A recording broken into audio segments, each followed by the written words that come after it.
Patrick Hutzel from intensivecarehotline.com with another quick tip for families in intensive care. A couple of days ago, I did a video that the UK NHS wants to withdraw life support on a 46-year-old man without family consent. That's obviously in ICU and the patient is unconscious or not quite conscious yet. Anyway, so I gave the family advice and now they're sending back this following message. And I'm just reading that out. And I encourage you to watch the video that I did a couple of days ago. I will post a link towards this video. Because the NHS, like I point out in my other video, is the worst offenders in all English-speaking countries. You know, they have no respect and regard for human life in ICU. And I stand by that all day, every day. You know, they have killed children in the past, such as Alfie Evans or Charlie Gard, and have killed other children as well. Why would they have respect or regard for an adult if they're killing children, which is backed up by the UK courts in many cases, even though those children could have gone to other countries, such as Italy or the US, for further treatment. So think about that. Anyway, let's go back to the text message actually that I had from the client who says, "Hi, Patrick. Thank you for all the links to the NHS and the advice you gave me. I spoke with the ICU consultant on Friday and threatened him with the media and legal action.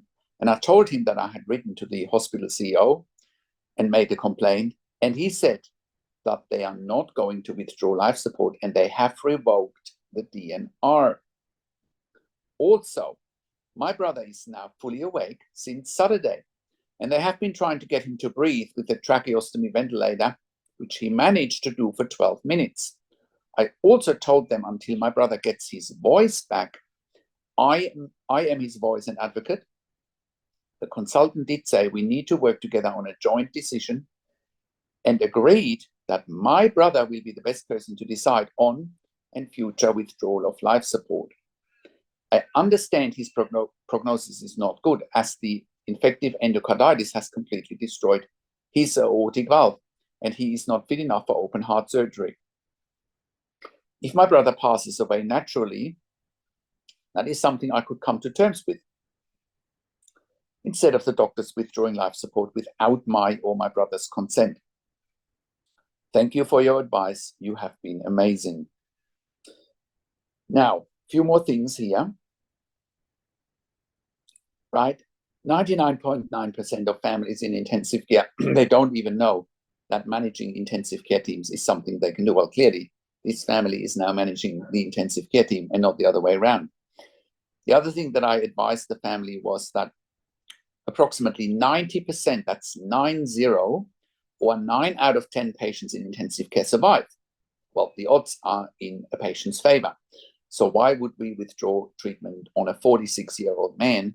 Yeah, with a maybe not a great prognosis, but why would we stop trying?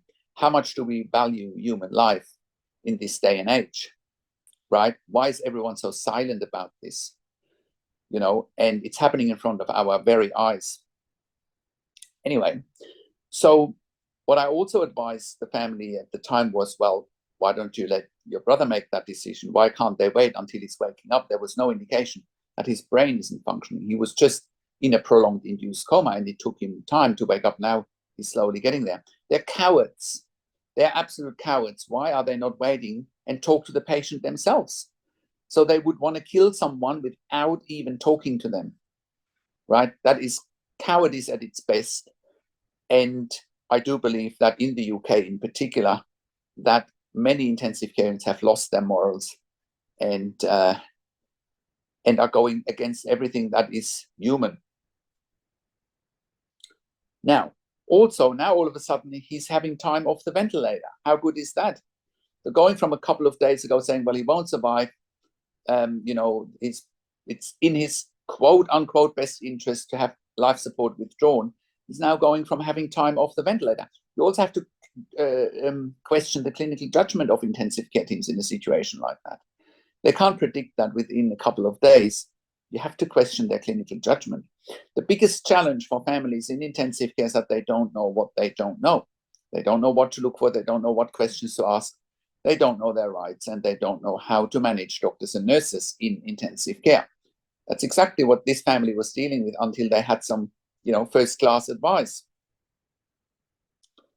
So it is very, very important that you as families do your research, right? And that you're not afraid to speak up and to stand up, because if you are, you've already lost the battle. It doesn't matter whether your brother, your spouse, your mom, your dad, your son, your daughter is 46 or 96, does not make a difference.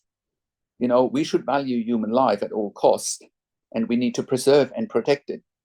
That's what intensive care units are there for, in my mind, right? Especially after having worked in critical care for nearly 25 years in 3 different countries. And where I worked as a nurse manager for over 5 years. And I've been consulting and advocating for families in intensive care since 2013 here at intensivecarehotline.com. We've been consulting and advocating for families in intensive care all around the world since then. And I can confidently say, just with this testimonial today, that we have saved many lives with our consulting and advocacy. We have saved many lives. And you can verify that on our testimonial section or on our podcast section at intensivecarehotline.com, where we've done some client interviews. And that's also why we created a membership for families of critically ill patients in intensive care. And you can become a member if you go to intensivecarehotline.com and you go on click on the membership link there, or you go to intensivecaresupport.org directly. In the membership, you have access to me and my team 24 hours a day in a membership area and via email, and we answer all questions intensive care related. You also have exclusive access to 21 ebooks, 21 videos that I have personally recorded and written from all my decades of experience in intensive care nursing, once again, where I worked as a nurse manager for over 5 years. And those ebooks and videos will help you to steer this incredibly difficult environment that is intensive care. And it will help you to make informed decisions, have peace of mind, control, power, and influence, making sure your loved one gets best care and treatment, and you can actually save your loved one's life, just like this family did here with first-class advice. Also, I also offer one-on-one consulting over the phone, Skype, Zoom, WhatsApp, whichever medium works best for you. And I talk to you and your families directly, and I guide you through this process, because this is a once-in-a-lifetime situation that you can't afford to get wrong. And many families do get it wrong because they don't even see the wood for the trees. They don't even know that there's leverage in advice, and that you can start managing intensive care teams so that they don't start managing you. I also talk to doctors and nurses directly, and I ask all the questions that you haven't even considered asking, but must be asked when you have a loved one in intensive care. And you will see that the dynamics change once the intensive care team knows you have someone on your team that asks the right questions and holds them accountable. And when I talk to doctors and nurses, once again, I'll make sure you make informed decisions, have peace of mind, control, power, and influence. We also offer medical record reviews in real time so that you can get a second opinion in real time. We also offer medical record reviews after intensive care if you have unanswered questions, if you need closure, or if you are suspecting medical negligence. I also represent you in family meetings with intensive care teams, and have a strategy for you when you go there. 99% of families in intensive care have no strategy when dealing with intensive care teams, and I can help you have a successful strategy, just like our testimonial from today shows once again. It's proven. They are proven strategies. And all of that you get at intensivecarehotline.com. Call us on one of the numbers on the top of our website, or send us an email to support@intensivecarehotline.com. And if you like my videos, subscribe to my YouTube channel for regular updates for families in intensive care. Click the like button, click the notification bell. Share the video with your friends and families. Comment below what you want to see next, what questions and insights you have.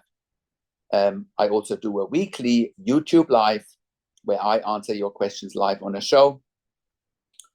And you get notification for the YouTube live if you are a subscriber to my YouTube channel, or if you subscribe to our email newsletter at intensivecarehotline.com. Thank you so much for watching. This is Patrick Hutzel from intensivecarehotline.com, and I will talk to you in a few days. Take care for now.